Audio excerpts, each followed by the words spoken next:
Buenas noches, bienvenidos seáis a la Peña Cultural y Comercial La Unión, el Casino. Esta noche tenemos el gusto, yo por lo menos, de recibir a un amigo mío, don Francisco Vejines, historiador y además profesor de instituto. Y esta noche también, coincidiendo en el bicentenario de las Cortes y el bicentenario de la... vamos a recordar, bueno, esto va a ser una lección de historia magistral como todo lo que hace nuestro amigo Curro. Sin más preámbulos, don Francisco Vejines y don Francisco Cicalbán nos va a presentar al intro. Gracias.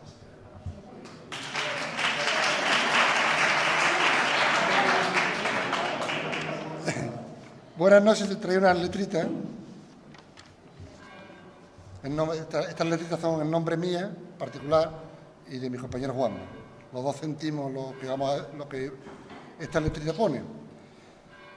A ver, en estos tiempos donde los tristes aires campan a sus ansias por calles, avenidas, parques, plazas, plazoletas y aceras diversas, es una agradable y acertada decisión asistir hoy a una conferencia como la que organiza el casino de nuestro pueblo.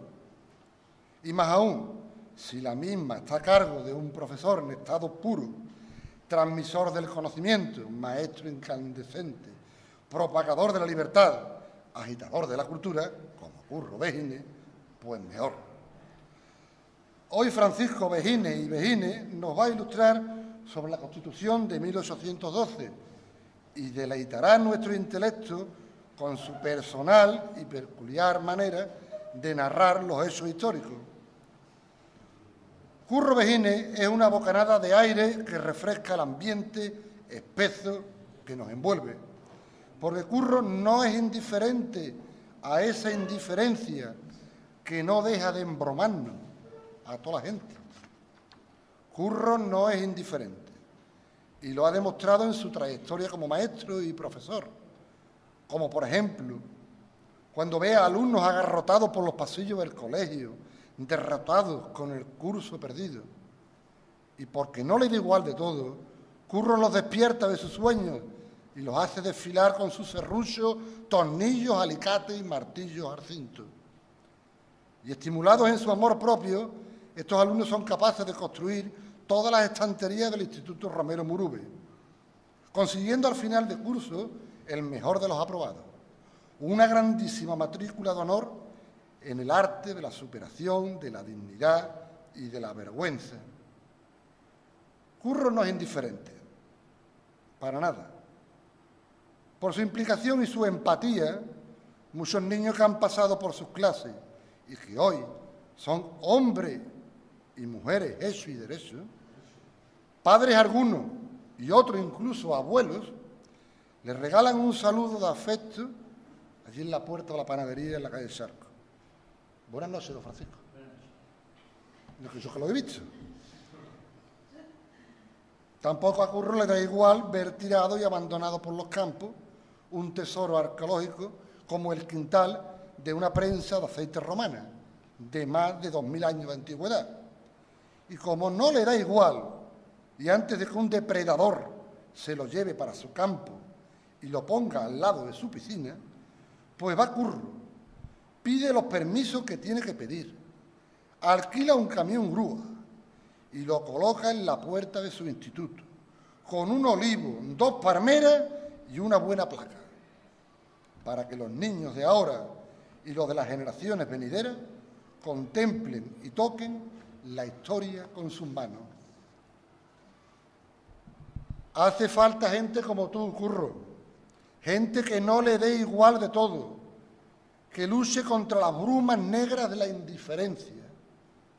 No podemos dejar que nuestra sociedad se duerma y que entre en un estado peligroso de letargo.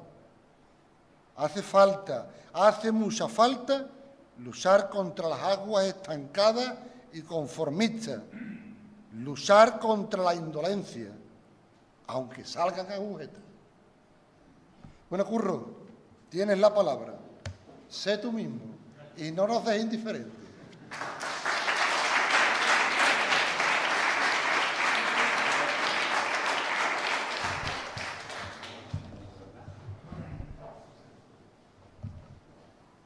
Buenas noches a todos los aquí presentes, por vuestra asistencia. Sois pocos, pero muy buenos, y queridos y familiares.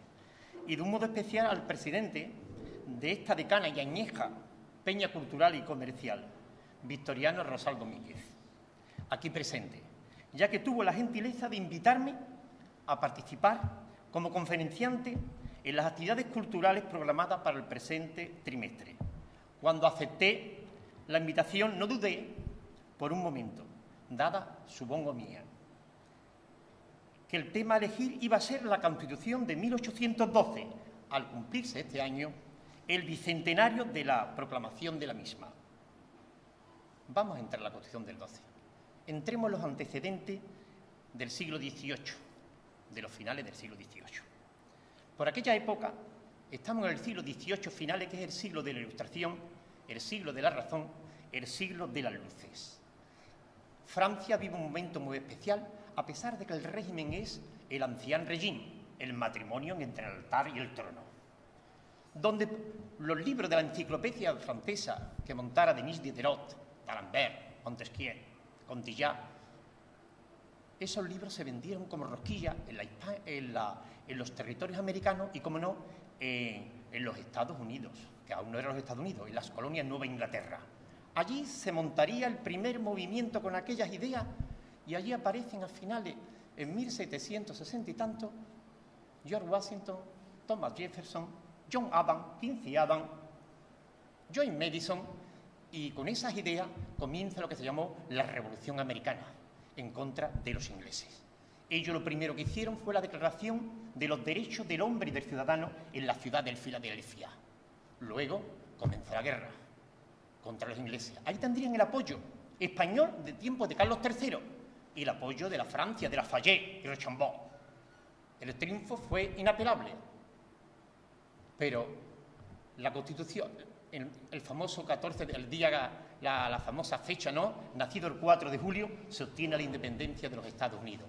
Años después, en 1787, nace la primera Constitución escrita de la historia, porque había otra Constitución, que es la Carta Magna y los Estatutos de Oxford, que por eso se llama Carta Magna, aquella que le impusieron los sajones ingleses al hijo de los Plantagenets, del famoso Guillermo de Conquistador, Juan sin tierra, mientras su hermano Ricardo estaba por las cruzadas, porque no aceptaba las ideas de la burguesía londinense y le pusieron unos parámetros, unos cortocircuitos, que fue llamado la Carta Magna y luego los Estatutos de Oxford más tarde. Ese sería el principio de las libertades inglesas.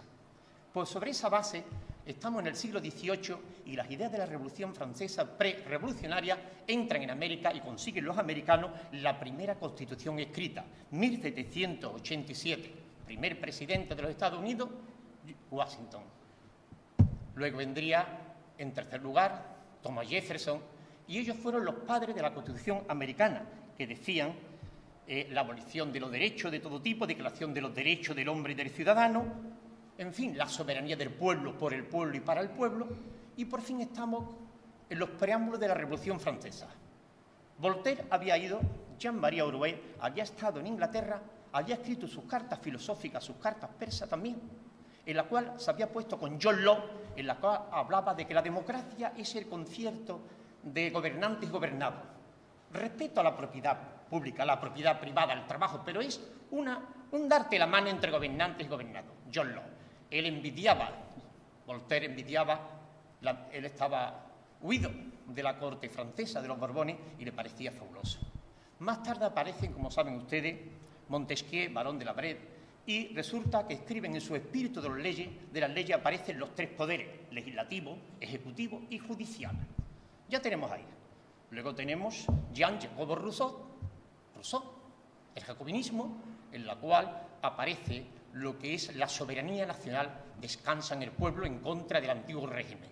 Y describe la democracia de esta manera: el gobierno del pueblo, por el pueblo y para el pueblo. Rousseau. En esta circunstancia, con este ambiente, los libros aparecen en todas partes y España vive un momento fatal, un momento de decadencia absoluta, entra Carlos IV, sucede a su padre Carlos III, Carlos IV, casado con María Luisa de Parma, solo sabe hacer relojes, y su mujer, desdentada, solamente le apetecen los amores de un mozo que está en la puerta, que es, como saben ustedes, Godoy, mozo del cor. Ella, al consejo de su marido, aparta a personas importantísimas de la corte, que habían sido siempre, como don José Moñino, conde de Floridablanca. Luego estaba también, aparecían los grandes liberales de aquella época, y ella se queda con aquel hombre. La política española la dirige un inculto, la dirige el amor, la dirigen lo que la dirige. España tiene un problema gravísimo, tiene un imperio americano y su cordón umbilical que la une es la flota. Una flota fantástica, la segunda mejor flota del mundo, que estuvo en manos de Aranda y sobre todo de Patiño. Patiño es un hombre que monta una escuadra española a los arsenales y es capaz durante un siglo prolongar el imperio de América, gracias a la flota de Patiño. Pero España se une, Inglaterra, con su Royal Navy, la pérfida Albión, nos tiene machacados. Nos quita una islita, otra islita, y llega un momento en un tiempo de Carlos IV que España, que en esas circunstancias, se tiene que pegar a Francia. Pues el Tratado de Fontainebleau pone nuestra escuadra al servicio del corso de Napoleón. Ha pasado la Revolución, estamos en 1795 y Napoleón está arriba del todo. Es el dueño de la situación. La flota española, acompañada de la francesa, es machacada en Cabo San Vicente. Y luego en 1805, en enero, en febrero aproximadamente, desaparece también de Cabo Finisterre y para más INRI, el 21 de octubre de 1805, frente a los caños de la Meca, en Trafalgar, el señorito Nelson, Horacio Nelson, con Lord Collingwood, nos da una paliza de muerte. No nos deja ningún barco vivo. 4 huyen, la mayoría mueren, Gravina, los grandes de España de toda la vida, desaparecen en las aguas del Atlántico. Es el fin. Se ha cortado el cordón umbilical del Imperio Español. España ya no tiene coche con que ir a América. América está a muchos miles de kilómetros y esa flota fue la que unió España con América. En esa estamos.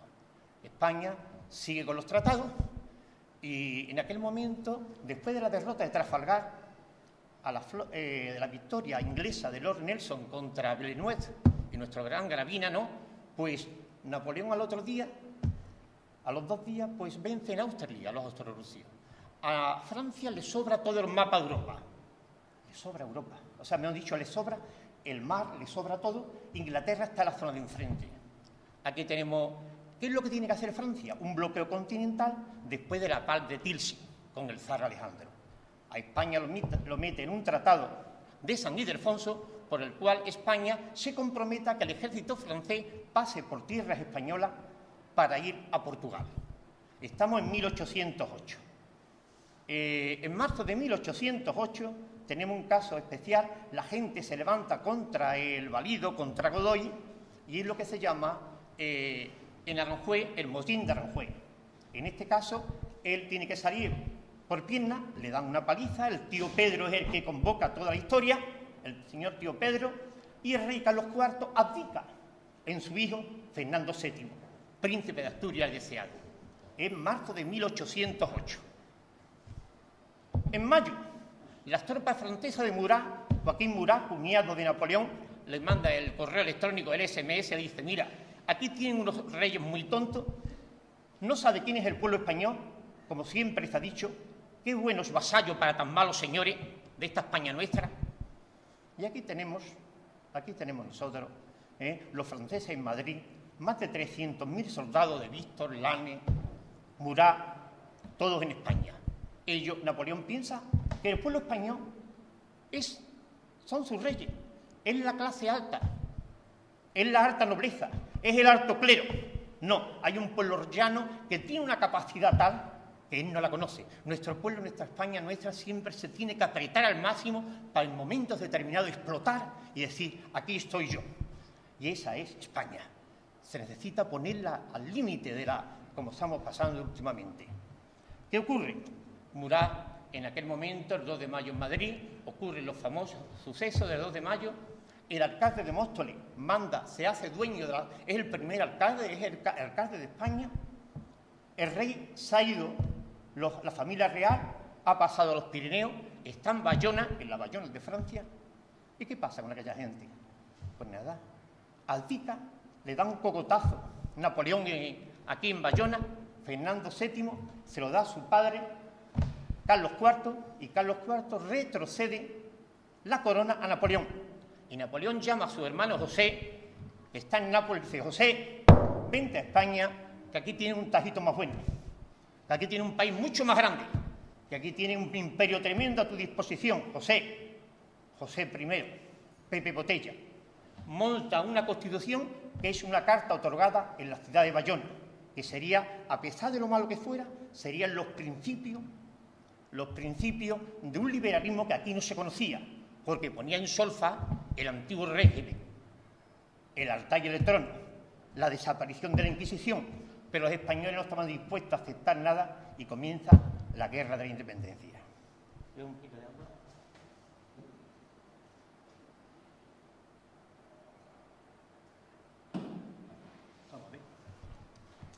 ¿Qué pasa en España? España no tiene... La autoridad se ha ido. El rey es un felón, es un chispero, vive en Valenciennes, en un palacio cercano a París. Ese es nuestro rey, en este tenemos depositada la confianza. Se ha llevado muchas joyas. Carlos IV igualmente. Al final se iría a Roma, al Palacio Barberini, con las joyas del Palacio de Oriente, con su mujer, María Luisa de Palma. España no tiene. ¿Y quiénes son? El primero que da el toque es un alcalde de un pueblo, que en esta España siempre se le ha dado mucha importancia a los alcaldes, elegidos democráticamente, alcaldes mayores, y el alcalde de Móstoles, don Andrés Torrejón, manda el mensaje por España entera a caballo. España entera se entera. Se crean juntas locales de defensa.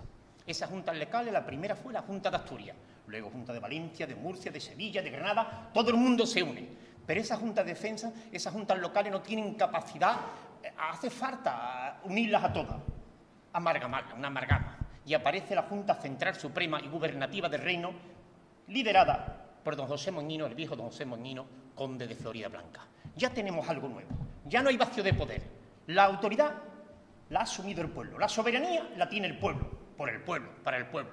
Esa Junta, al principio la cosa no va mal, se obtiene el triunfo de Castaños en Bailén y parece que el ejército francés está derrotado, ni mucho menos. El ejército francés auténtico, la gran mayoría de divisiones, cuerpos de ejército, los manda Napoleón, manda aquí a que su hermano José vuelva a Madrid y rápidamente un ejército preparado por esa Junta es machacado en Ocaña y otro en Río Seco, aquí también. ¿Qué ocurre? Pues nada, la Junta se va retrasando, el rey José está en su sitio, tiene la carta otorgada de Bayona y prácticamente los franceses son dueños de toda España.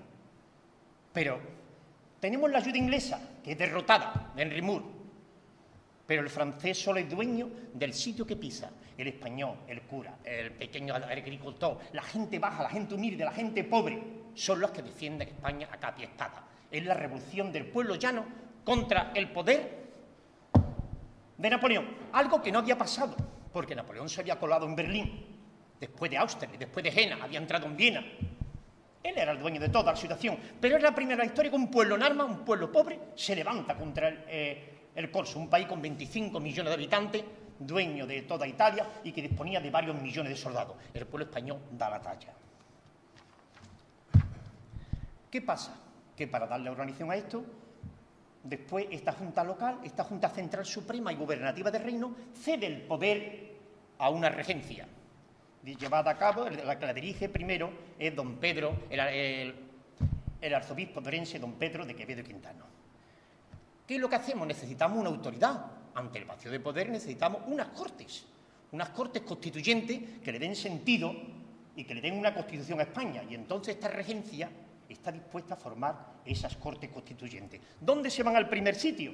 Pues se van a ir, como lo saben ustedes, primero se van a la isla de León, hoy San Fernando, entonces era la isla de León, separado por el canal de Santipetri y solamente había acceso a ella por el puente Zuazo.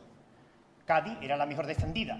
Cádiz, la que se había defendido contra Sir Francis Drake después, contra todo tipo, con sus baluartes, Santa Catalina, todos esos baluartes con que cuenta Cádiz, es la ciudad ideal. Además está rodeado por el mar y la marina inglesa, nosotros los ingleses que tanto nos pegaban, como ahora les conviene, son amigos nuestros y su flota está en la bahía de Cádiz, junto con los restos de Rosselló. Esa es la situación. Cádiz está bien abastecida, siguen llegando la comida de América y puede resistir. A Cádiz fluyen gente de todo tipo, sacerdotes, ingenieros, médicos, profesores, políticos, y Cádiz pasa rápidamente de 40 a más de 100.000 habitantes. Es la ciudad liberal por excelencia, Cádiz. Aquí tenemos. Pero las primeras situaciones, donde primero vienen diputados de todos lados, que han sido elegidos democráticamente por los ayuntamientos, por pequeñas diputaciones, por las parroquias, y esos diputados, cerca de 300, que no representaban su estamento, porque no era una sociedad estamental. En la Revolución Francesa habían 3 estamentos: la nobleza, el alto clero y el pueblo llano. Y por eso el pueblo llano se negó, porque ellos querían votar por estamento, y siempre perdían por 2-1. Hasta que el abate Mirabeau dice: vámonos, y Sillé, nos vamos al jeu de pont, al juego de pelota, y vamos nosotros a votar por cabeza, por miembro. Y así, cada uno venía con sus ideas a Cádiz, a la isla de León. Pero yo era liberal, yo era absolutista, yo era diputado americano, y cada uno tenía sus ideas. Pero no representaba ningún estamento político, representaba su ideología. Y allí se reúnen en la isla de León. Es la iglesia de San Pedro y San Pablo. Allí tiene el juramento, el cuadro famoso, que verán ustedes aquí, de Casado de Alisal, hace el juramento que ante el cardenal de Borbón hacen todo ante la Biblia como diputados y juran de que le van a dar una constitución a España. Ya aparece la palabra, España, nación. Y la verdad que fue uno de los momentos importantísimos de aquello en que un país ya, España había pasado y era una nación centrípeta, hacia el centro, vertebrada, que ya desaparecería más tarde. Por fin, las Cortes Constituyentes, después de jurar, el cuadro famoso, ¿no?, de Casado de Alisal, pasan la gente a lo que es el teatro, el teatro cómico, que aquí tenemos, que se llama Real Teatro de las Cortes, también en San Fernando. O sea, me han dicho en la isla de León. Se llamará San Fernando después, cuando el rey Felón le dé el título de San Fernando por la defensa que ha hecho. Ante los cañones del general Visto, de Sol y compañía, la gente se tiene que ir hacia atrás. Hay un peligro. Nunca fue tomado, nunca se pasó Santipetri y siempre el baluarte de allí de Puente Zuazo se mantuvo hasta el último día. Cogieron la gente, los diputados, y se fueron a Cádiz, detrás de las murallas. La Puerta de Tierra, baluarte de San Felipe, baluarte de San Carlos, baluarte de la Candelaria, las murallas más impresionantes de España, la ciudad como Cartagena de India, allí defendiéndose contra todo, contra viento y marea. Esa es la Cádiz, una Cádiz que tiene 100.000 habitantes, bien abastecida, abogados, que tiene, como que no tiene, tiene 100 colmados, que no falten las tabernas, en este país nuestro, más de 10 periódicos, tiene mucho arte Cádiz, y allí se reunieron en el oratorio San Felipe de Neri. Allí estaban en San Felipe de Neri, todos los diputados, 1.500 sesiones se darían, se habló mucho, pero casi siempre los diputados, llegaron diputados de toda España. Llegó Muñoz Torrero, llegó Agustín Argüelles, José Cangargüelles, Landizaba, los grandes prohombres de la Constitución de 1812. Aquí tenemos que el discurso de apertura lo realizaría el sacerdote extremeño liberal Muñoz Torrero. El preámbulo lo haría el diputado asturiano Agustín Argüelles. Y una de las personas más importantes sería el diputado José María Queipo de Llano, asturiano, que es el conde de Toreno. Cuando vayáis a Oviedo, la catedral, a la derecha, dice: aquí nacieron los Queipo de Llano, conde de Toreno, que el Queipo de Llano es heredero de aquel conde de Toreno que significó uno de los más brillantes oradores de la Constitución del 12. Había de todo tipo. Allí estaban diputados americanos porque era España y América. Llegaron de América, lo nombraron los cabildos americanos. Llegaron absolutistas, partidarios del absolutismo, del ancien régime, del antiguo régimen, del matrimonio, del altar y del trono. Y estaban la gente liberal que querían hacer una constitución. Allí estaban las sesiones. Siempre se preparaban lo que era en el Café Apolo, en la Plaza de San Antonio, en la Tabernilla de la Tasquilla, preparaban los borradores que habían de ser aprobados en el Oratorio San Felipe de Neri. Una iglesia pequeñita, de cúpula circular, que tiene una especie de pequeño anfiteatro arriba y luego el paraíso. Y allí arriba había también su clan, cerca del paraíso, y allí se colocaba el cojo de Málaga con su muleta, y es el que mandaba a la gente, a su gente, a los liberales, para aplaudir cuando un liberal, Muñoz Torrero o Queipo de Llano, daba su discurso, una ponencia importante que le favorecía al pueblo llano, aplaudir. Y aquel que mandaba allí era el cojo de Málaga, en aquella parte. El ambiente de Cádiz, como saben ustedes, estupendo. Diputados de todo tipo. Cádiz estaba, como ya he dicho, maravillosa, porque siempre esa alegría, esa cosa de Cádiz, además bien abastecida y protegida. Con las bombas que tiran los fanfarrones, se hacían las gaditanas tirabuzones, que eran los pedacitos de plomo de las bombas de los franceses, que estaban mucho más para allá del Cádiz. Y el último baluarte, Cortadura, defendiendo, allí estaban los españoles y en las bocanas del puerto. Quien era más o menos una de las personas que mejor radió aquello fue Blanco Guay, un hombre que se decía que era francesado, vivía en Cádiz, pero Blanco Guay no era francesado. Él estaba de acuerdo, claro, su corazón estaba con los españoles, con el pueblo llano. Su cabeza, su cerebro estaba con los franceses, porque traían un mundo liberal, que es el mundo que Napoleón llevó a Alemania, después de pasar por la puerta de Brandenburgo. O sea, que sus ideas eran buenas. Los españoles no estaban dispuestos a ser humillados. Y aquí en España sucedió lo que se llama no la campaña de Rusia, sino la guerra de España. Una campaña dura 3 días, 5 días, pero estos fueron años. 1 millón de muertos en España y Inglaterra, la pérfida Albión, mandó a España sus mejores ejércitos al mando de Sir Arthur Wellesley, duque de Wellington. Pero claro, aunque Wellington tenía 40.000 hombres y Francia tuviera 300.000, los 300.000 no estaban contra Wellington, los 250.000 estaban contra la guerrilla española de Espoz y Mina de Porlier y compañía. Nosotros aguantamos el tirón, no reconocidos por la historiografía inglesa, porque quiere todo el mérito para Sir Arthur Wellesley, duque de Wellington, marqués de Vizconde de Ciudad Rodrigo, el futuro vencedor de las campas de Waterloo, sobre Napoleón, en Bruselas. Seguimos. La Constitución del 12 se conformó con 10 artículos y 384, 10 títulos y 384 artículos. La cuestión es, a continuación, vamos hacia los puntos. Fidelidad a la Constitución, contribución a los gastos y la medida de sus haberes. La potestad de hacer las leyes reside en las Cortes con el rey. Le dan un papel al rey. Había que darle un papel a los absolutistas, a los serviles. El rey no puede impedir la celebración de las Cortes. Todo español está obligado a defender la patria. Son los puntos más importantes. Dice así, la soberanía descansa en el pueblo. El nacimiento de un Estado fundamentado en 3 poderes, legislativo, ejecutivo y judicial, como marcaba en el espíritu de las leyes. Aquí tenemos el espíritu de las leyes, que es del francés. Ahora, la religión de la nación española será perpetuamente la católica apostólica romana, única, verdadera. O sea, que se le da una concesión al mundo absolutista, al mundo del rey, y se pone como premisa la religión es única, católica, apostólica, romana. Es una cesión de los liberales para que los absolutistas concedan y den vía libre para que se apruebe la Constitución. Libertad económica, milicia nacional, diputación permanente de corte para que en caso de cualquier problema en verano, pues su diputación para que pueda atender los asuntos, y libertad de comercio. La Constitución de la PEPA se aprobó en 1812, un 19 de marzo. La PEPA, que ya verán ustedes aquí el cuadro, la aprobación de Salvador Viniegra, se hizo fuera, en el exterior, y aquello fue una alegría muy grande. Allí estaba Valdés, estaban Mendizábal, estaban los grandes liberales, Martínez de la Rosa, prohombres, Calatrava, gente que van a ser importantísimo en el devenir de España, del liberalismo español, una vez que el rey, en este caso su hija, la viuda María Cristina de Borbón, tuvo que como complicarse con los liberales para que su futura hija, su hija Isabel II, fuera reina de España. Entonces se puso en manos del mundo liberal. Entre las medidas aprobadas en las primeras Cortes legislativas, ¿qué hicieron? Pues después de este acto, la gente vamos a dar una vuelta.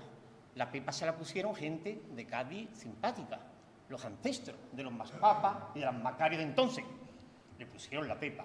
Todos los diputados, era un día de lluvia tremendo, rayos, y de allí salieron del Oratorio San Felipe de Neri y se dirigieron a lo que hoy es la aduana, Diputación, antigua aduana, el edificio ese que está hecho de piedras pioneras de arte neoclásico.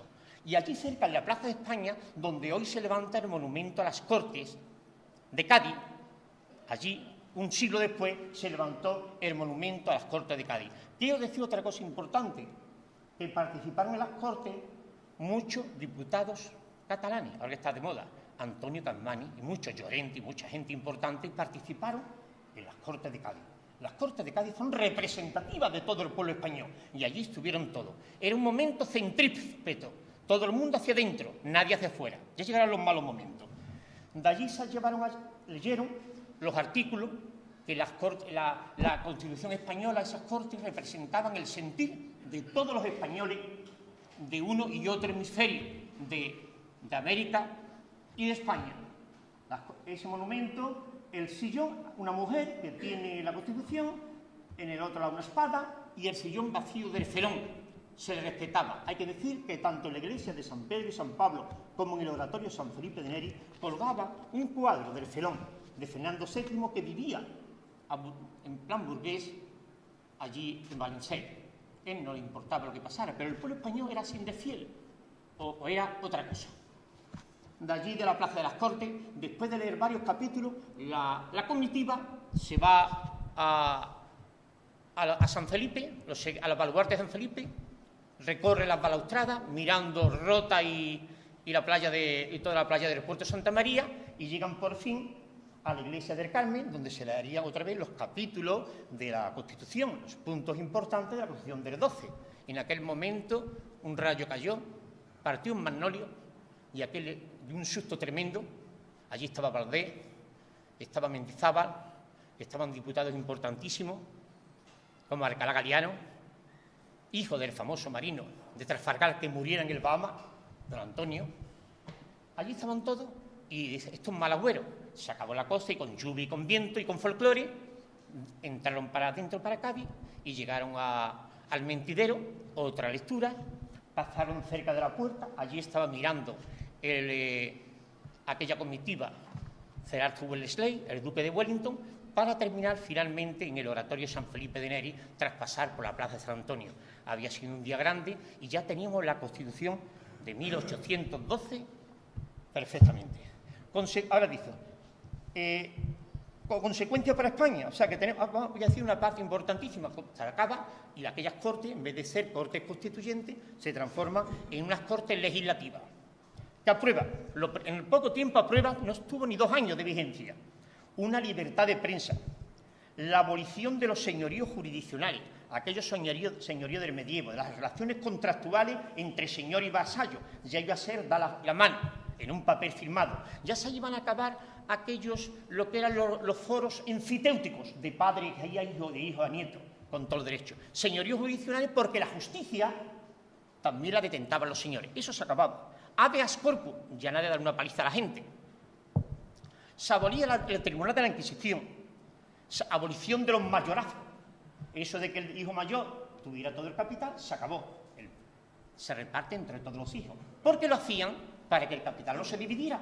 Se convertían en bienes de manos muertas. Le pasaba a la iglesia, le pasaba en este caso al alto clero y le pasaba también a los mayorazgos. Era una tierra que no entraba en circulación, no aparecía por ningún lado, no fructificaba. Y aquí tenemos los mayorazgos que desaparecen también. Inicio de la desamortización de los bienes eclesiásticos. Había que desamortizar tanto convento, tanta finca, tanta iglesia de manos muertas. Después se hizo muy mal y lo haría más tarde uno de los diputados allí, Juan Álvarez Mendizábal, liberal, pero ya en tiempo de la regente María Cristina. La desamortización famosa de Mendizábal y luego vendría la desamortización de los bienes del propio y del común de Pascual Madoz. Había que generar dinero. España no tenía un duro, había perdido el cordón umbilical, América se había perdido y España necesitaba ingresos, cuando la mayoría de sus ingresos procedían en gran parte de los dineros de América. Luego viene, pero en esas circunstancias también desaparecieron los viejos gremios medievales. Eso de oficial, maestro, aprendiz, decía que cortaba el cordón, el comercio, impedía los precios más baratos, no eran competitivos. y también se prohibió ya los privilegios que el honrado concejo de la Mesta tenía con las cabañas ganaderas, la oveja merina. Pero más que se prohibía es que los 30 millones de ovejas que había en España habían desaparecido tras 5 años de guerra. Dicen que algunas todavía están en Australia.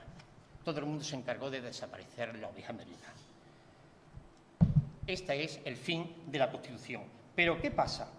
Fernando VII no se entera de nada. Fernando VII está allí en Valencey y Napoleón ya sabe que sus tropas han sido derrotadas en Vitoria y en San Marcial por Sir Arthur Wellesley. El ejército inglés está entrando en los Pirineos. Entonces él se avina bien, concede y da un golpe de Estado, porque la Constitución dice que son las Cortes españolas las únicas soberanas y las que tienen que firmar los tratados.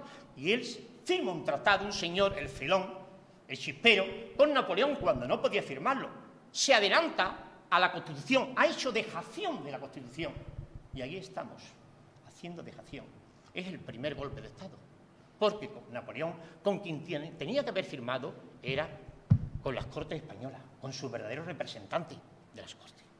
¿Qué ocurre? El señor viene para acá, hay unos absolutistas españoles, unos serviles, 69 diputados, el general Eguía entre ellos, muchos diputados, Lardizábal y demás, que van a presentar lo que dice que antes de que el rey pase los Pirineos por el río fluvial por Gerona, se dirige a Zaragoza, está en Zaragoza, pero en vez de dirigirse a Madrid, se va hacia Valencia. Allí, general Eguía, Helio, dan un golpe, porque es un cuartelazo, le enseñan el manifiesto de los persas, un escrito que comenzaba. Dicen los antiguos persas que detrás de una tormenta viene la calma, y había que calmar al pueblo español, volverlo al antiguo régimen, volverlo a lo que había ido siempre, a la gracia de Dios, al antiguo Estado, al absolutismo. Este señor, pues allá que van las Cortes en una representación, va a Valencia, el cardenal de Borbón, se acerca al rey, a Fernando VII, que venía en una carroza preciosa con 6 caballos, se baja el rey y entonces el cardenal de Borbón le enseña la Constitución de 1812, la famosa Pepa, y se la pone en la mano, para que la jure como rey constitucional. Le da un manotazo, cae en el fango y obliga al cardenal de Borbón a que se hinque de rodillas y le bese el anillo. Había sido el fin de la Constitución de 1812. No había durado ni 2 años. El Felón, el traidor, había ganado la partida momentáneamente. ¿Qué pasó en España? España quedó dividida. Aquí teníamos muchos españoles que estaban de acuerdo con José I, que decía que eran afrancesados. ¿Pero qué afrancesados? No estaban de acuerdo con la política francesa de ocupación, estaban de acuerdo con la política de José.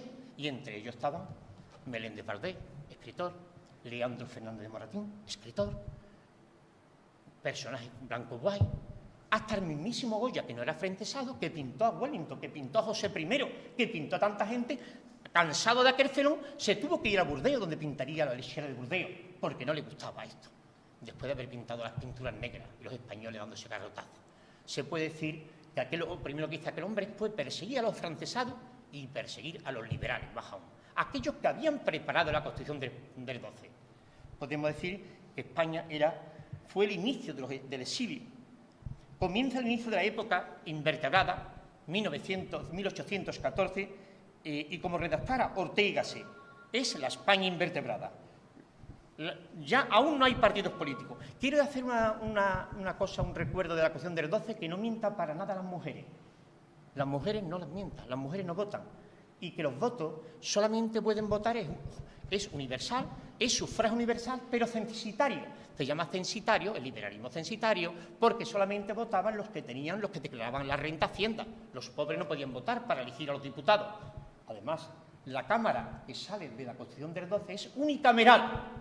No existe Senado. Las mujeres no aparecen todavía, ¿de acuerdo? Y decimos que de aquella España que empezó centrípeta, que los catalanes lucharon en el Bru, que los catalanes lucharon en el sitio de Gerona, que toda España luchó del primero al último rabo, pues resulta que se descompone. Hemos llegado al siglo XX, XXI, con 2 repúblicas, 3 guerras carlistas, los cantonalismos, una semana trágica, una revolución de Asturias, una guerra civil. ¿Y qué quiero decir más? Que estamos casi en las mismas. Aquellos partidos políticos que teníamos del canovismo, de Cánovas, Sagasta, con los burgos podridos, donde se compraban y se vendían los votos en la plaza con un barril de vino, creo que aún no se ha quedado. España es una nación sin pulso, como decía Silvela, y decía también Ortega Gasset en la rebelión de las masas, que se rebelan cuando hay masa, cuando hay espíritu crítico, pero no hay espíritu crítico. Aquellos pucherazos, aquellos burgos podridos, aquella oligarquía y caciques, pues han pasado a otros nombres y apellidos de una clase política que tengo que decir aquí, que ha hecho de la misma su modus vivendi, para desgracia de todos los españoles. ¿De acuerdo?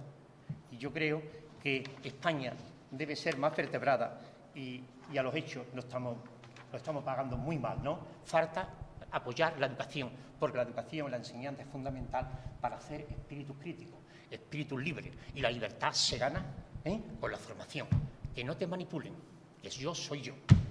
Gracias a todos por la charla.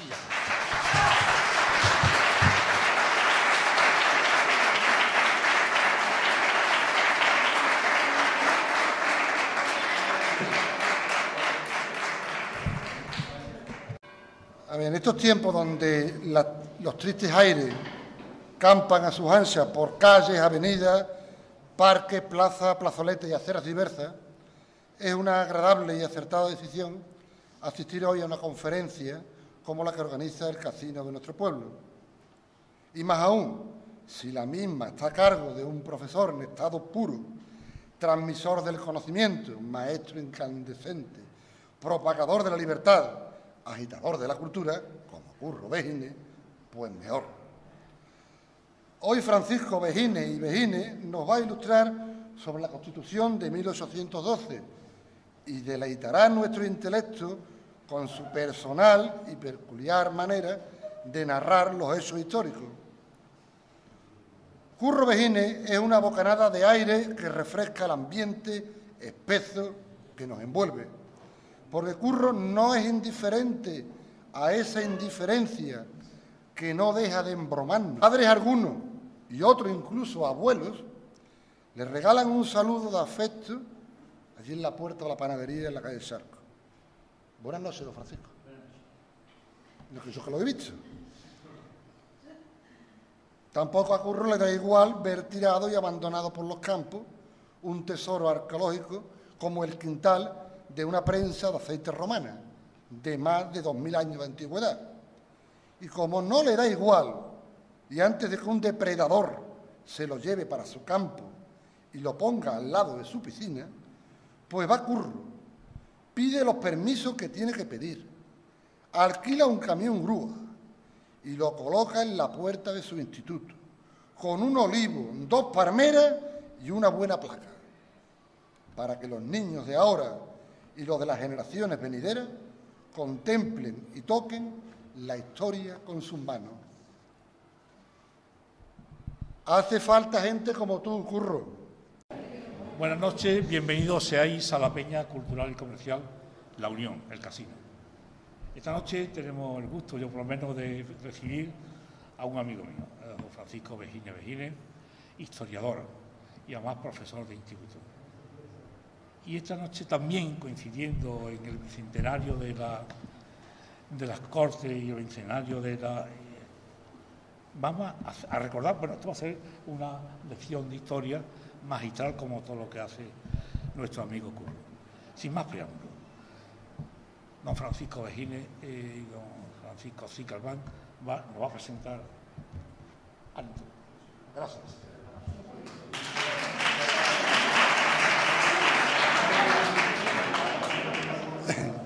Buenas noches, te traigo unas letritas. Estas letritas son en nombre mía, particular, y de mi compañero Juan. Los dos sentimos lo que esta letrita pone. Gente que no le dé igual de todo, que luche contra las brumas negras de la indiferencia. No podemos dejar que nuestra sociedad se duerma y que entre en un estado peligroso de letargo. Hace mucha falta luchar contra las aguas estancadas y conformistas, luchar contra la indolencia, aunque salgan agujetas. Bueno, Curro, tienes la palabra. Sé tú mismo y no nos dejes indiferentes.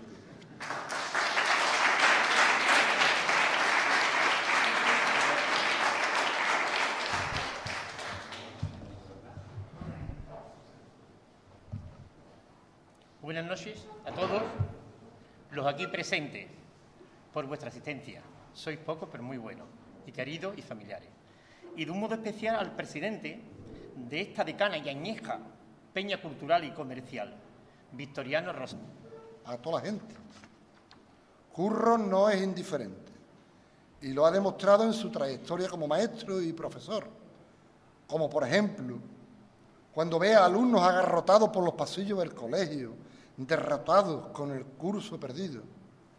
Y porque no le da igual de todo, Curro los despierta de sus sueños y los hace desfilar con sus serruchos, tornillos, alicates y martillos al cinto. Y estimulados en su amor propio, estos alumnos son capaces de construir todas las estanterías del Instituto Romero Murube, consiguiendo al final de curso el mejor de los aprobados, una grandísima matrícula de honor en el arte de la superación, de la dignidad y de la vergüenza. Curro no es indiferente, para nada. Por su implicación y su empatía, muchos niños que han pasado por sus clases y que hoy son hombres y mujeres hechos y derechos,